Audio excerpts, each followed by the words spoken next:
What was and is the Cuban process? PCMLU, 2020. In his famous 1967 speech before the Tricontinental, Ernesto Che Guevara said with good reason that in our epoch, the epoch of the highest stage of capitalism and of proletarian revolutions, the national bourgeoisies could no longer be trusted because they had abandoned all their opposition to imperialism, posing the situation in the following manner: either socialist revolution or the caricature of a revolution. At that point in the party, there was no honest Marxist-Leninist who did not know that Guevara's proposal was a shot in his own foot, since Castro's Cuba had already abandoned any revolutionary perspective in exchange for rubles. It was the caricature of socialism by which social imperialism attracted new satellites from the struggles for national liberation. It was definitely this caricature of the revolution that Guevara was curiously trying to warn a public made up of petty bourgeois organizations. In the framework of the necessary struggle that we must develop against ideas alien to Marxism-Leninism, it is necessary to shed light on different key aspects when characterizing the Cuban process and thus avoid the flow of anti-Marxist ideas and erroneous notions about the building of socialism that produces a following for Castroism. It is important to address the issue of the Cuban Revolution because we understand that although it was a stimulus for several generations of militants,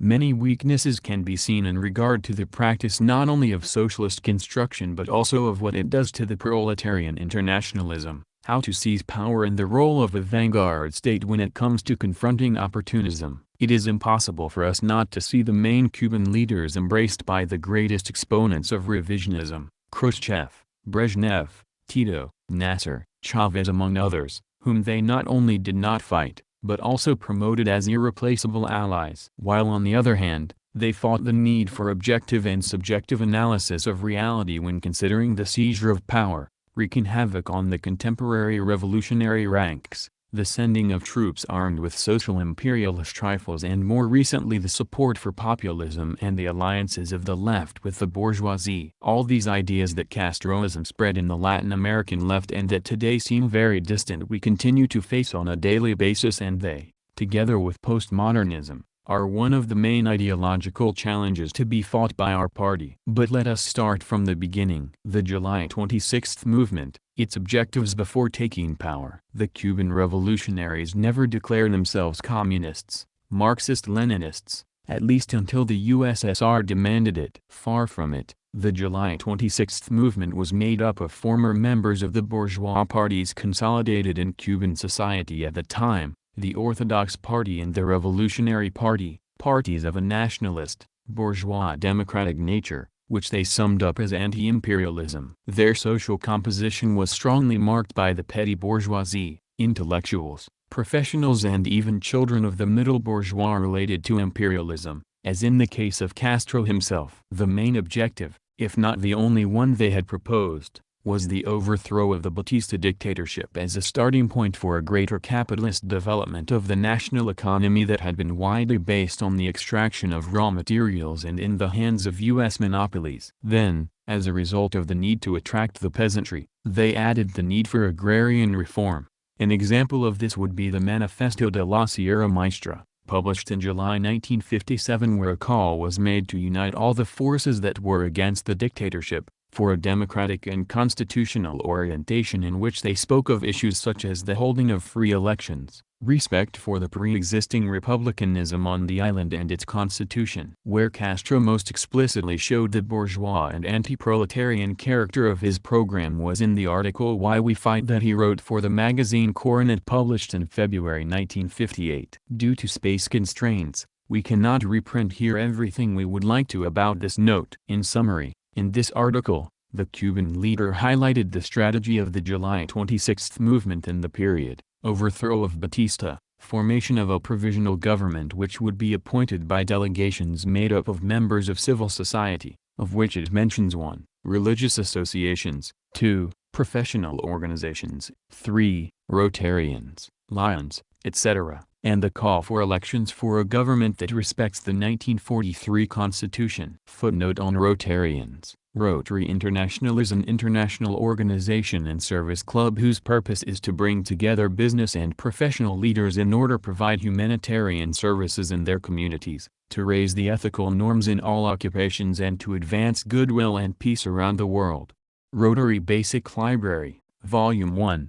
What is Rotary? End of footnote. The first thing that catches one's eyes and is obvious is that at the time of forming the government, neither workers nor peasant organizations are mentioned, while the respect for the Constitution makes it clear that the supreme interest was to return to the natural course of bourgeois legality. But without Batista, there was no talk, either of a people's democracy or of a constituent assembly, much less of the dictatorship of the proletariat. Of course, the program that the July 26th movement defended was detailed by Castro in this article, in which he raised 7 essential points. 1. Political amnesty. 2. Freedom of the press. 3. Restoration of individual liberties. 4. End of corruption. He proposed for this to increase the salary of officials. 5. Campaign against illiteracy. 6. Agrarian reform based on the resolution of the legal property. 7. Development of light industry as the engine for job creation. Footnote on number 6.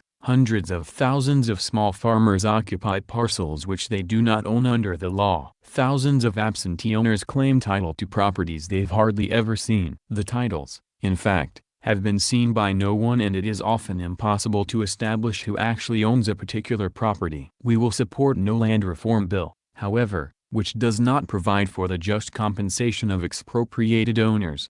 End of footnote. If anyone believes that transformation of the property system could result from this program, Castro did not hesitate to defend foreign investment and ensure the conditions to maintain the exploitation already in progress, as long as it did not contradict this program. Due to that, according to him, the state would finance its infrastructure works based on better tax collection achieved through the direct collection of taxes and the fight against corruption. Therefore, private investment would be the engine of the new Cuba dreamed of by Castro. He made this clear as follows: any attempt at total nationalization would obviously hamper the main point of our economic platform, industrialization at the fastest possible rate. For this, foreign investments will always be welcome and safe here. If anyone continues to think after all of the above that Castro was trying to divert attention from his secret socialist aims, we will end the paragraph with the synthesis of the whole matter: why the July 26th movement was fighting.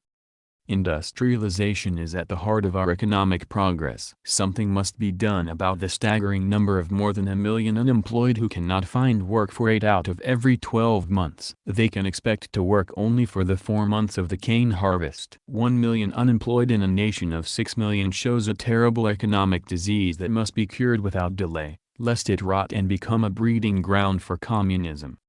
Batista fell. The revolution began. After several definitive blows to the army of the Cuban dictatorship, on January 1, 1959, the Cuban revolutionaries took Havana on what is considered day one of the victorious revolution. We must give some details about the pre-revolution stage. As one of the last Spanish colonies in the Americas, the history of Cuba as a republic is strongly linked to the United States. This meant at first the immediate invasion by the U.S. Army after independence from Spain and a later relative independence, because, although in 1902 the Republic of Cuba was declared an independent state, this only remained on paper due to the absolute control of the Cuban economy by the U.S. monopolies, which used the island for plantations and the export of raw materials, mainly sugar and coffee, while placing their second-order commodities there. In fact, this made Cuba a semi-colony of the U.S. imperialists. Democracy was not one of the strengths of the Caribbean country,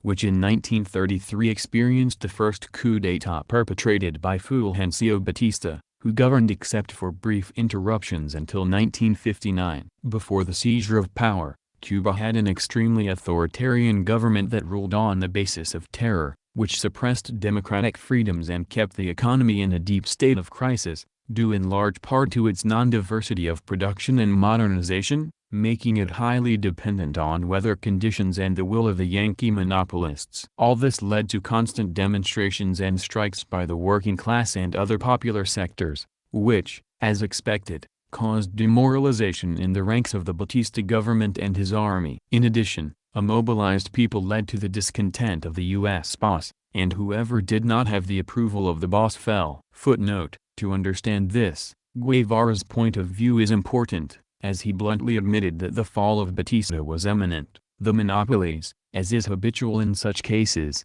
began to think of a successor for Batista precisely because they knew that the people were opposed to him and were looking for a revolutionary solution. What more intelligent and expert stroke than to depose the now unserviceable little dictator and replace him with the new boys who would in turn serve the interests of imperialism.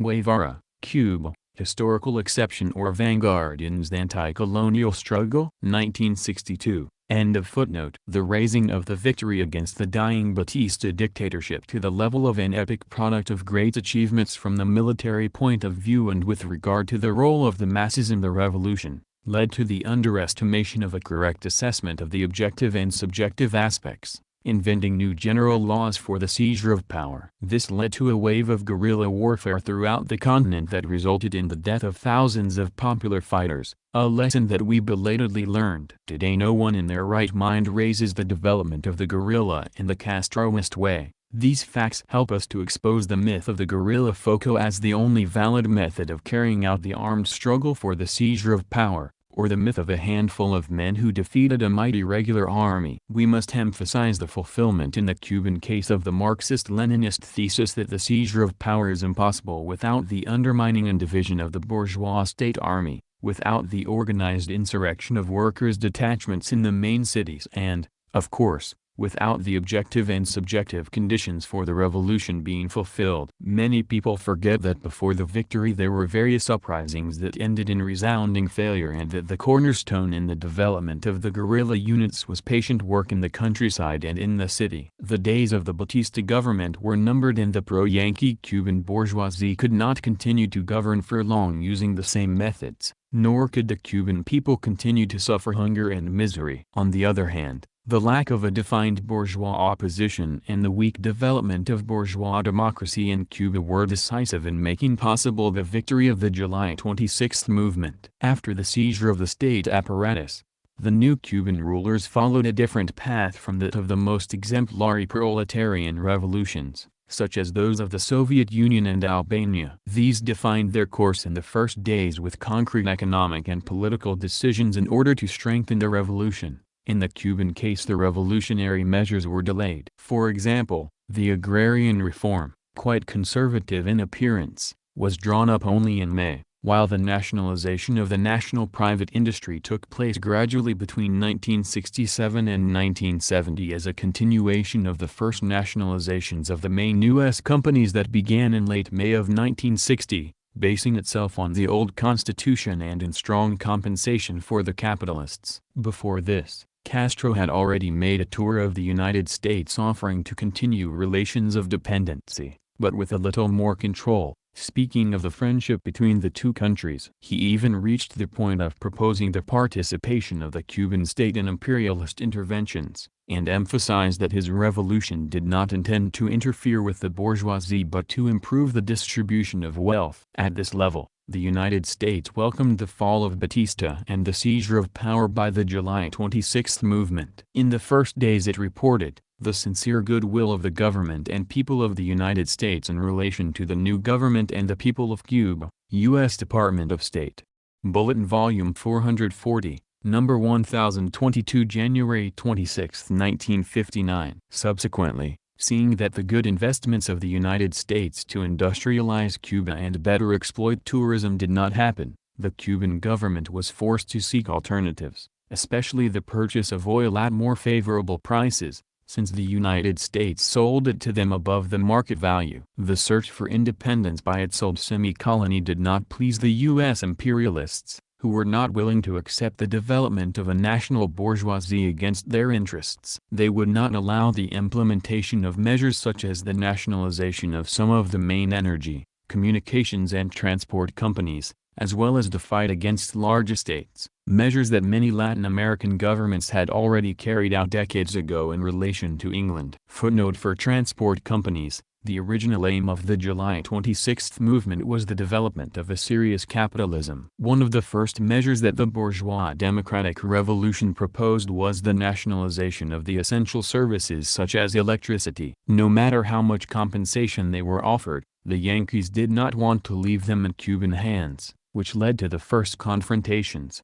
End of footnote. This caused a rapid worsening in the contradictions between the two states. On the one hand, the United States reduced its quota of sugar purchases and blocked the processing of raw material not coming from its territory in Cuban companies owned by its monopolies, and on the other hand the Cuban state took strong measures, generally nationalization and in rare cases expropriation by force, essential not to stop production completely, which would mean the fall of the new government in a matter of weeks. Footnote on monopolies. As the U.S. sold oil to Cuba at above market prices, the government chose to start buying it from Venezuela and the USSR. In response to this, the U.S. owners of the refineries refused to process the crude. Something similar happened in the food industry. This is important since the nationalizations in the industry occurred in response to the obstacles that the United States placed on Cuba as a semi-colonial country and not as a programmatic measure. Either they nationalized or they ran out of energy. End of footnote. Therefore, we can state that Cuba's contradictions with the United States did not arise from a determined confrontation with the Cuban revolutionaries, but rather from the previous backwardness of the island's economic development, its historical dependence on the United States, fundamentally,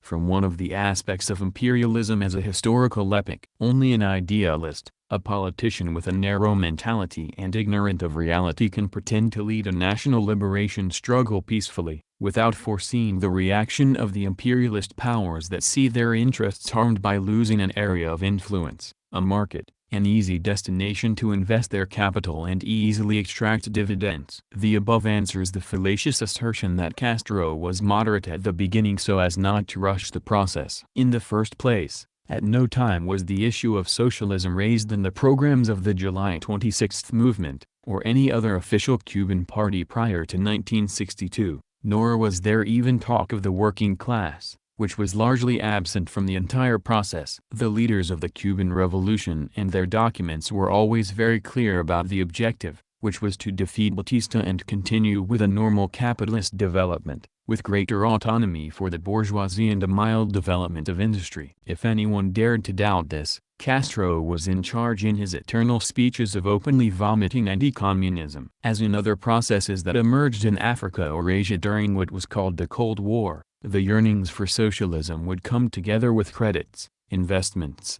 weapons and requests for favors from Soviet social imperialism. The end of national aspirations. The social imperialists gain a new satellite. The visit to Cuba on February 4, 1960, of Anastas Mikoyan, the leader of the Soviet government and Khrushchev's right-hand man, the tour that Guevara made at the end of that same year through the CMEA, Council of Mutual Economic Assistance, bloc and China in search of credits, and finally, the economic blockade by the United States decreed in February 1962, were the starting points of the turn of the Cuban Revolution towards pro-Soviet positions. From this moment on we can say that the stage of rejection of the bourgeois democratic and anti-imperialist revolution began, which would quickly be summed up in the conversion of Cuba into a highly dependent country at the service of the other imperialist gang of the period. We must clarify that by the 1960s the Soviet Union had already renounced socialist construction and the dictatorship of the proletariat, becoming a state of all the people, in which the organizations of people's power had been eliminated and capitalism made its way through various economic measures that strengthened free enterprise and the market, giving way to capitalist restoration. This and the theses of socialist distribution of labor that devastated the industry and the economic sovereignty of the countries of the Eastern Bloc were some of the elements that already made the USSR a social imperialist state, socialist in words and imperialist in deeds. The new dependency of the island. As an example, in the case of Cuba, the acceptance of Soviet credits was accompanied by the obligation to purchase articles from that same state between 11% and 53% above international market prices, and in the case of machinery, it was common to use outdated equipment, from previous generations and of very poor quality. The integration of the Cuban economy into the socialist division of labor and the use by the Cuban leadership of Soviet aid resulted in the total abandonment of any project of industrialization of the country and therefore also in absolute dependence of the island with respect to imperialism. As an expression of brutal dependence, it is enough to point out that in the 1990s more than 80% of foreign trade came from the CMEA countries, Central Bank of Cuba, the Cuban economy in the special period 1990 to 2000, while sugar represented 75% of its exports. The rest was made up of tobacco, nickel, rum, and fuels that it bought at preferential prices and then resold to other capitalist countries. Cuban interventionism. One of the darkest issues during this period was the role of the Cuban revisionists as mercenaries of Soviet social imperialism in the countries that tried to fight for their independence, as well as in the different multilateral organizations in which Cuba participated as ambassador and propagandist for the Soviets. The presence of the Cuban army in Angola stands out, where between 1975 and 1991 they intervened with 300,000 soldiers and 50,000 civilians, functioning as a true invading army. If the United States exports democracy to the world in order to extract resources and exploit the workers of the respective countries with their investments,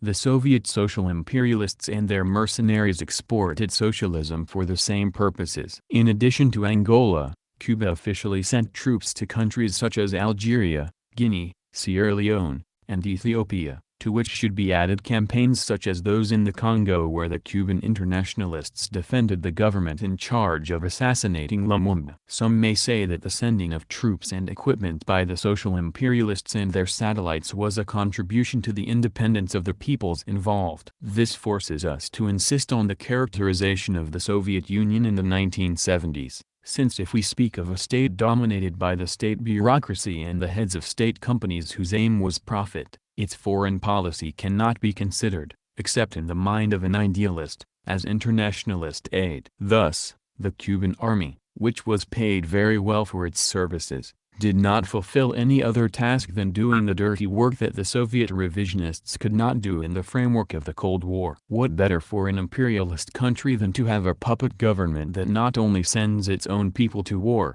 but also disguises itself as helping the revolution? While the Soviet revisionists spoke of peaceful coexistence and world peace, the Cuban pimps exported their guerrillas to other countries with Soviet weapons and equipment, showing by any means the advantages of being a state faithful to the interests of the USSR. When judging the actions of a state towards another country, we Marxist-Leninists have the obligation to characterize the state that sends the aid, the forces that receive it, the forces in conflict and the concrete results of those actions. Only in this way can we avoid placing ourselves on the side of one or another camp of the bourgeoisie. In this case, it is a mistake to speak of internationalism, but rather that the actions of the Cubans cannot be characterized other than as a mercenary service of a regime that, in exchange for its actions, received credits and preferential prices.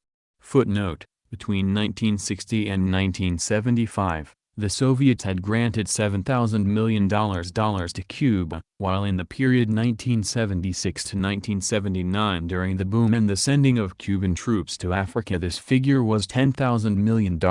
End of footnote. Castro and Guevara, anti-revisionists. Another myth that seems to reappear is the assertion of an apparently anti-revisionist role of the main Cuban leaders. In Castro's case, his theoretical contributions are extremely scarce. There is no one who questions that he was best as a public speaker, where he specialized in frequently making speeches that lasted for hours. His promoters also claim his independence from the USSR due to his participation in Third World organizations or in the non-aligned movement. Previously we remarked on Castro's evident anti-communism in his first years as a statesman. It is enough to review his speeches to quickly become aware of his anti-Marxist vocabulary and theories. Regarding their independence in terms of international policy towards the USSR mentioned above, it is worth remembering the economic dependence that the Cuban revisionists had on that superpower, so that all their actions in these organizations, one must note that participation in these coordination with reactionary states such as Tito's Yugoslavia is one more pearl in the necklace, was in the service of their Soviet bosses. Footnote: to illustrate this, It is useful to quote a comment from that period by Comrade Enver Hoxha, who said, at the conference of the non-aligned held in Algiers, the Soviets are preparing to operate through Fidel Castro, whom they are supplying with at least $1.5 million a day. In recent months, the bearded Castro attacked both China and Albania, but without mentioning them by name. According to him, the Soviet Union is a genuine socialist country and part of the Third World. This gramophone of the Soviets will put forward these theses in Algeria, too. The tactic of many lines in China, a practice raised to a principle, 1973. End of footnote. Paradoxically, others of Castro's theoretical pillars, such as the fight for peace and the environment, are quite a contradiction. On the one hand, we described above the mercenary character of the Cuban army in Africa. Regarding the environment, Cuba today still has an energy source almost exclusively made up of oil and,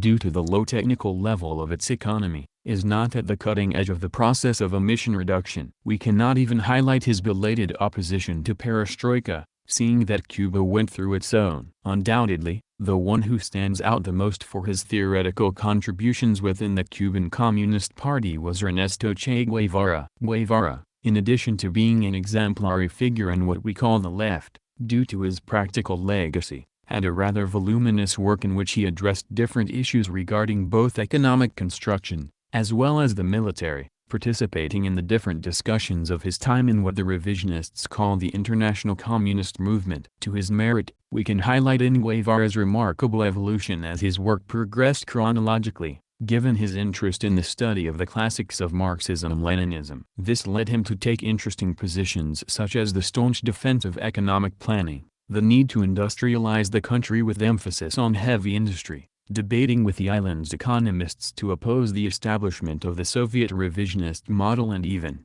timidly, to outline a criticism regarding some postulates of the 20th Congress of the CPSU. Despite this, we cannot affirm that Guevara was a Marxist-Leninist, much less an anti-revisionist or a cadre from whom we must compulsorily accept his theoretical contributions. If we highlight his chronological evolution, it would be incorrect to attack it for the thesis that he later stopped defending. Therefore, we will outline those ideas that he defended until the end of his days. Fiercely, we must highlight his contempt for the study of the subjective conditions and general laws of the seizure of political power based on the experience of the people's struggle. This is perhaps one of the most recognizable aspects of Foucaultism. According to these, it is not necessary that the conditions exist for the seizure of power, but rather that the advance of the guerrilla struggle will create them.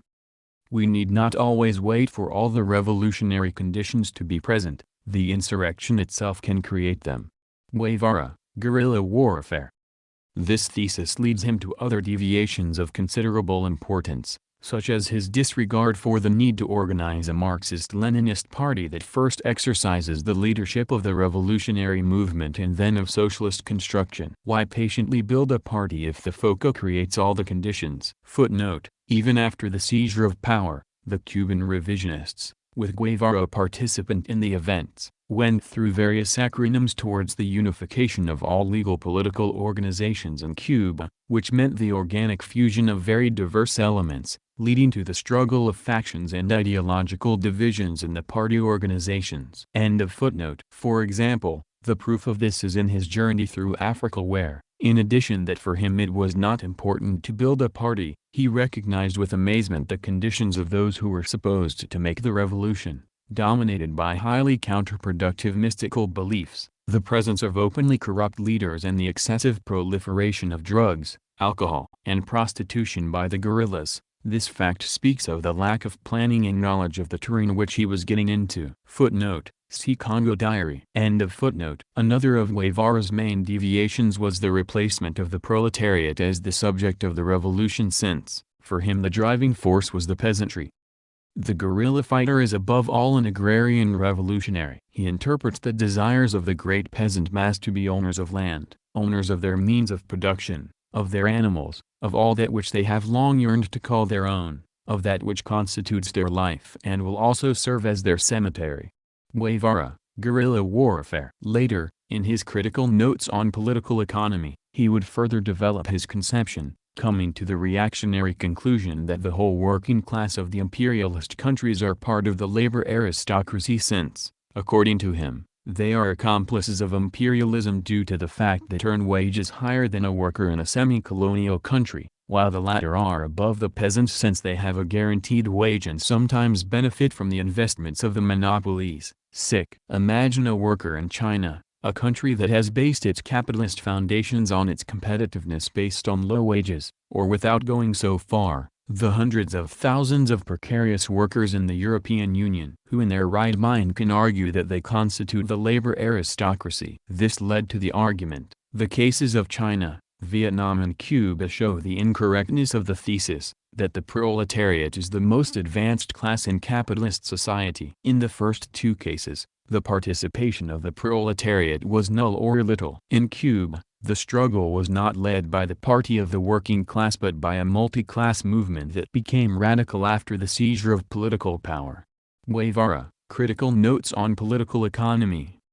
This reveals another of Guevara's mistakes. It is necessary first to explain that in the Chinese Revolution, although the peasantry was the majority class numerically speaking, in the beginning the ones who led the fight against the Japanese invasion and against the Kuomintang was the proletariat actively supported by their class brothers in the Communist International who guided this process through its ideology and program. After Mao assumed the leadership of the CCP with his revisionist theses, the peasantry was the predominant force for a long period, which led to the stagnation of the Chinese Revolution that would limit itself to bourgeois democratic tasks. The same fate was suffered by Vietnam and Cuba, which were not even able to obtain their economic independence. Here lies Guevara's mistake. According to him, all the states and parties that proclaimed themselves socialists automatically became such. Even seeing the great contradictions in the Yugoslav and Soviet economic systems, for him they were comrades who had chosen another path and who had their experience,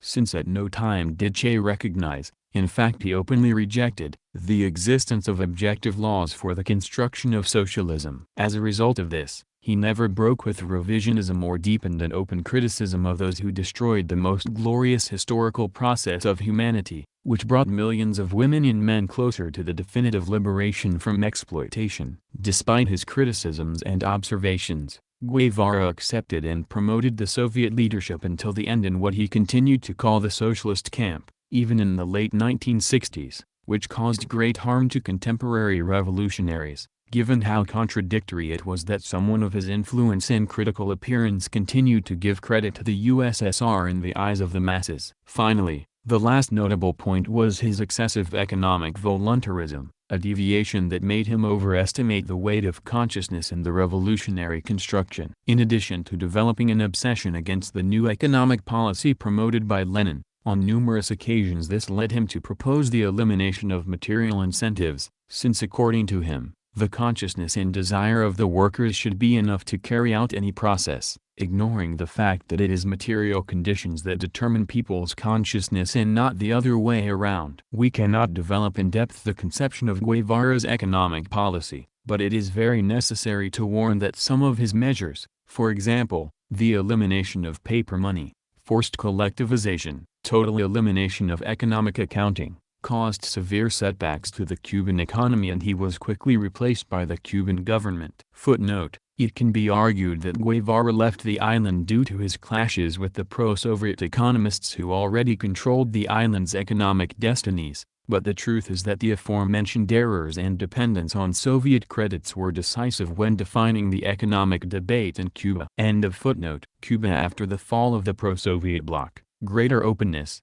greater dependence. As a result of the dependent nature of its economy, after the fall of the USSR, the Cuban government was forced to take drastic measures. It promoted a real adjustment concerning the working class and implemented an economic reform that stimulated the development of direct foreign investment and monetary commodity relations in its economy. As a result of this, there was a fiscal deficit of 30% of GDP, which they tried to disguise through the printing of paper money without backing. This led to prices being increased by a factor of 9 and the real salary of workers being reduced by 70%, imitating the neoliberal prescriptions of the Latin American governments of the time. Legally, These measures were accompanied by others implemented from 1992 to 1996, such as a constitutional reform, authorization and expansion of self-employment, decriminalization of possession of hard currency, the law on foreign investment, and the creation of free trade zones and industrial parks for private capital, which can undoubtedly be considered a clear opening towards Western monopoly capital, mainly focused on tourism and the biotechnology industry. Paradoxically, it was Spanish capital that took the greatest advantage of this opening, glad to be able to invest with tax exemptions. They also wagered on decentralization in the countryside, and in 1993 it was decreed that the producers of the cooperatives could buy the means of production from the state, for which they were offered credits. As a result of decentralization, in 1996 78% of the land passed into private hands. In the 2000s, the export of medical services grew in importance, becoming Cuba's main export. Unfortunately, far from what we are being led to believe and what the revisionist propaganda states, the sending of Cuban doctors to dependent countries with poor healthcare systems is not the product of the internationalist solidarity of the Cuban government but one of its greatest sources of income. Today, Cuba is an openly capitalist state in which the protagonists of development, according to the island's propagandists, are the small owners and foreign investment. The fall of the progressive governments and especially the draconian economic crisis that Venezuela is experiencing means a severe setback for the economy. One can see that the aid of its main partners is diminishing year by year, which has strongly reinforced the need for people to take many jobs and engage in informal economic activity. This highlights once again the perpetual dependence on the foreign market on which Cuban revisionism is based, and clearly they also wagered on decentralization in the countryside, and in 1993 it was decreed that the producers of the cooperatives could buy the means of production from the state, for which they were offered credits. As a result of decentralization, in 1996 78% of the land passed into private hands. In the 2000s, the export of medical services grew in importance, becoming Cuba's main export. Unfortunately, far from what we are being led to believe and what the revisionist propaganda states, the sending of Cuban doctors to dependent countries with poor healthcare systems is not the product of the internationalist solidarity of the Cuban government but one of its greatest sources of income. Footnotes. It is important to highlight what this means in terms of exploitation. In these cases, the Cuban doctors, sent to remote areas that are notoriously backward in health, earn salaries well below the amount established in each country and a small percentage compared to the dividends that this creates for the state. On the other hand, just as what was happening in Africa, the way that revisionism profits from misery and sells it to the people as internationalist solidarity is highly repugnant. End of footnote. Footnote. To get an idea of the importance of the export of medical services by Cuba, it can be noted that in 2018 $6,398,538.80, millions of pesos, were exported, while nickel, the main export item, reached $775,869. However, we must add to this figure the Venezuelan oil that Cuba imports in exchange for these services to Venezuela and then resells it, which amounted to $204,121 in that same year. End of footnote. Today, Cuba is an openly capitalist state in which the protagonists of development, according to the island's propagandists, are the small owners and foreign investment. The fall of the progressive governments and especially the draconian economic crisis that Venezuela is experiencing means a severe setback for the economy. One can see that the aid of its main partners is diminishing year by year, which has strongly reinforced the need for people to take many jobs and engage in informal economic activity. Footnote. Torres Perez Ricardo. Cuba, National Productive Economic Profile, Havana, 2019. End of footnote. This highlights once again the perpetual dependence on the foreign market on which Cuban revisionism is based and clearly departs from the Marxist-Leninist postulates regarding economic construction based on the country's own forces. To support these two statements, we highlight the fact that Cuba's exports to Venezuela between 2013 and 2015,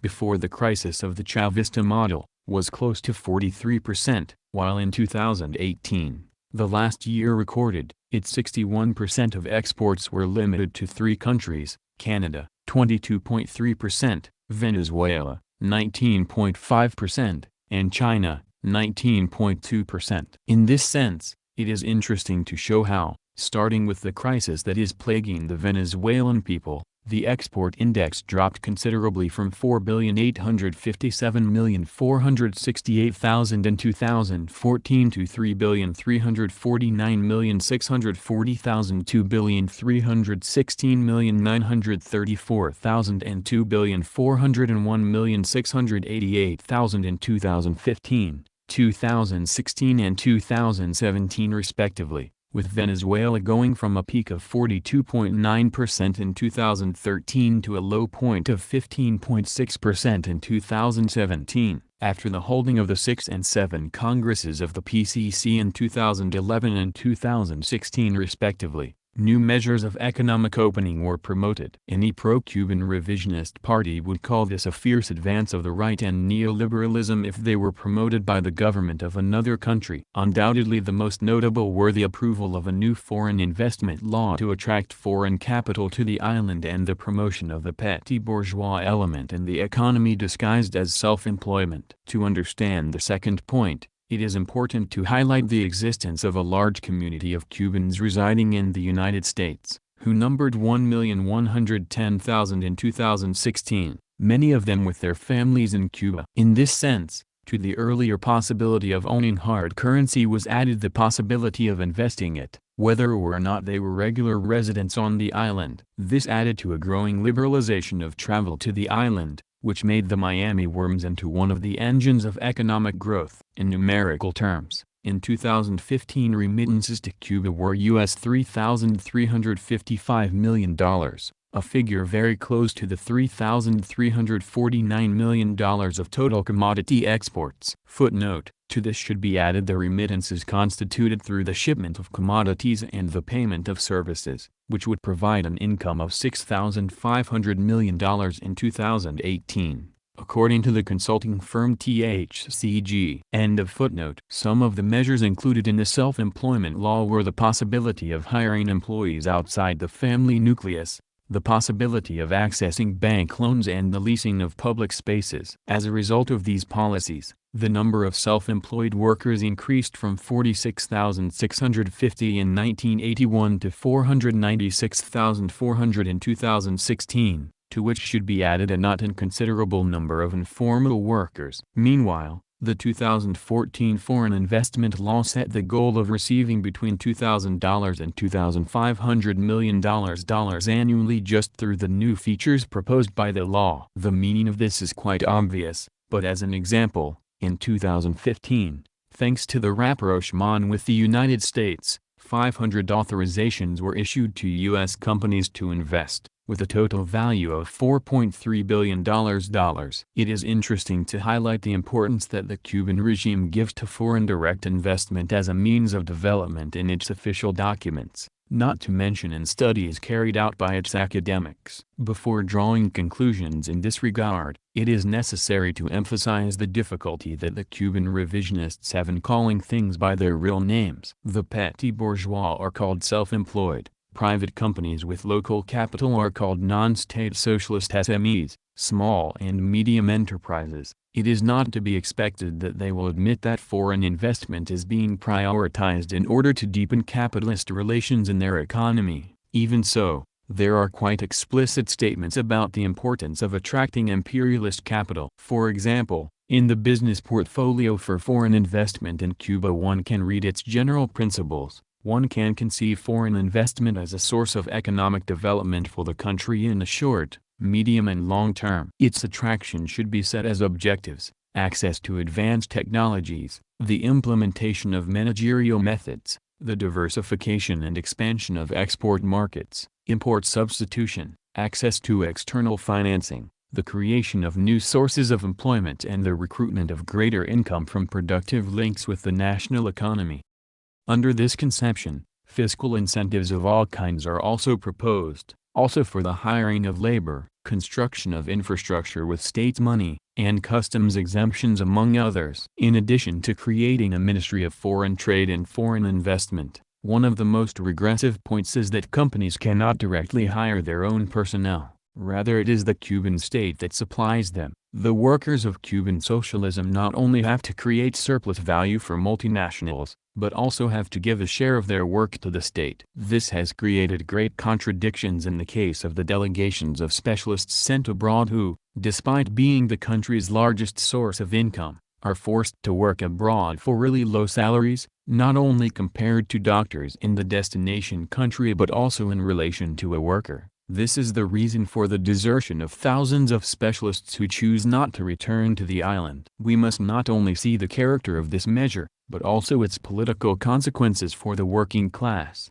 since this hiring mechanism makes unionization difficult and uses the state to put out the fires of the workers' struggles. It is well known how in our countries companies outsource the personnel of certain sectors so that in case they form organizations, other workers can be sent from the companies to redistribute the unionized workers to places where they can cause less trouble. Reflecting the reactionary nature of foreign investment in this case, the Cuban economist Ricardo Torres Perez stated, one part of their competitiveness is based on extremely low wage costs compared to international standards, plus transfers from the state at very low cost for very long periods. Competitiveness is essentially based on costs, which puts downward pressure on trickle-downs, particularly including wages. Advocates of revisionism are often heard to say that the economic opening of recent years is similar to the NEP promoted by Lenin and the Bolshevik Party in Soviet Russia after the Civil War. Here one must separate the wheat from the chaff and emphasize that the objective of the NEP was not to stimulate small production, while Cuba encourages it. Foreign investment was made under extremely short-term lease agreements, while in Cuba it is explicitly stated that this will be long-term. But the most important thing is to understand that the NEP, far from being a universal law of socialist construction, was a concrete measure for a country that was emerging from an imperialist war and a civil war and was urgently needed to start production with the objective of developing its heavy industry as the motor of the economy. However, the Cuban revisionists have been in power for 60 years and have had ample opportunity to diversify their economy when they received favorable prices and credits from the social imperialists, but they preferred to focus on the mono-production of sugar. Then there was tourism, and now after a process of sustained deindustrialization, private capital is called in for import substitution, especially in foodstuffs. There is no industrialization to create sovereignty. With all this, it is easy to conclude that the development of the Cuban model is moving away from socialism and is becoming increasingly close to the open capitalist economy of a traditional type. Its international policy continues to be just as mercenary as in the Soviet period, putting its ideological propaganda offices at the service of its current benefactor. When Venezuela accounted for more than 40% of its exports, the Communist Party of Cuba was an ideologue of 21st century socialism. When the ground was opened for foreign investment in addition to tourism and there was the possibility of Russian and Chinese investment, Castro dedicated his last writings to the promotion of the BRICS as an alternative for the liberation of the peoples. Even when Obama relaxed the sanctions on Cuba, Cuban media such as Cubadebit or Prensa Latina made propaganda for the Democratic Party. Conclusions. In summary,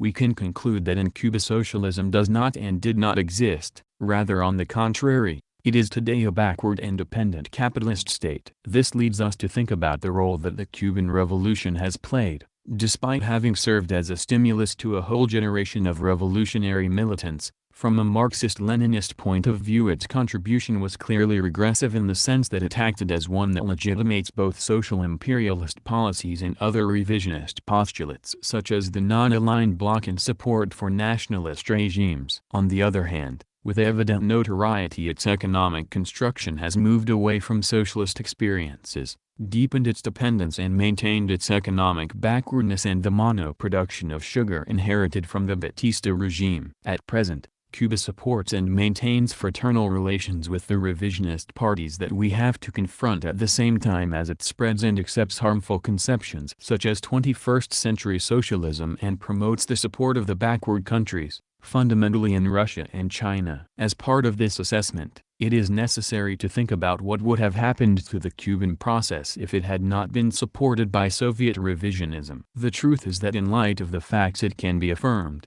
without a doubt, that the passage from the bourgeois democratic revolution to the socialist construction was never in the mind of the Cuban leaders. This process began as an aspiration of the national bourgeoisie to contend with the U.S. for the surplus value produced by the workers, even asking the Pentagon for permission to do so. That the intensification of measures aimed at the nationalization or expropriation of the means of production took place after the United States applied sanctions on Cuba says a lot about this. What would have happened if, instead of taking refuge with the Soviets, they had embarked on the path of relying on their own forces by diversifying trade? Could the Cuban Revolution have counted on China and Albania? Footnote: taking into account that the Asian giant was considered an ally of the anti-revisionist camp in the 1960s. End of footnote. The only thing we know is that it would have been a complicated undertaking, but up to now we think that it was the only valid way to follow the path of the triumphant socialist revolution in the 1960s. As for the possibility of this path, we clearly have no way of knowing. What we do know is that the Cuban experience itself demonstrated the impossibility of inter-bourgeois alliances outside of an imperialist bloc. The false Latin Americanism that they preach today hit them in the face when all countries except Mexico voted to expel them from the OAS. The non-aligned countries, a bloc of which Cuba was a member, largely consisted of puppet governments that pushed for the incorporation of member states into the zone of influence of this or that power, and the countries of the so-called Third World,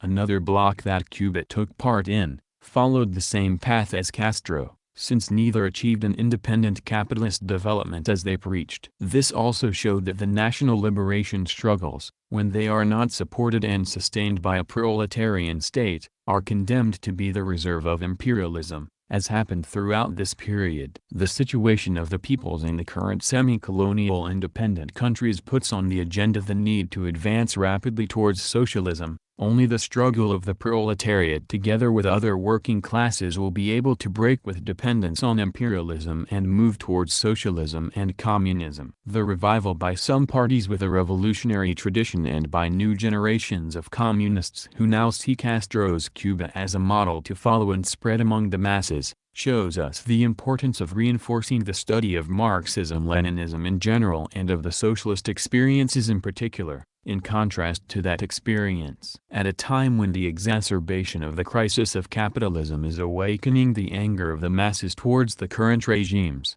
it is essential to bring to them the achievements and victories of the workers of the Soviet Union led by Lenin and Stalin, of the People's Republic of Albania and the other states of People's Democracy, which despite their short positive experience taught us that the proletariat can take the destiny of their respective countries into their hands, overcoming the contradictions of capitalist society. On the contrary, it does not harm the capitalists to support a regime in a state of decomposition and which has always run contrary to our purposes. In this scenario, the fight against revisionism as an agent of the bourgeoisie and the workers' movement and a declared enemy of Marxism-Leninism continues to be a fundamental task for the communists. Within the framework of this scenario we must denounce and expose Cuba as a capitalist state which disguises itself as socialist to more easily exploit its workers and to deceive the working class on the international level. Therefore, we must expose Castro, Guevara and other Cuban leaders as representatives of revisionism that they are. The confrontation with revisionism and its representatives only strengthens our parties and clears the way for the masses in their struggle for liberation. It is time to take up again the legacy of the anti-revisionist movement, and in particular of the PLA and its fight against modern revisionism, the defense and dissemination of Marxism-Leninism as an integral part of our work for the construction of the Party of the Proletariat, for the Revolution and Socialism. September 2020.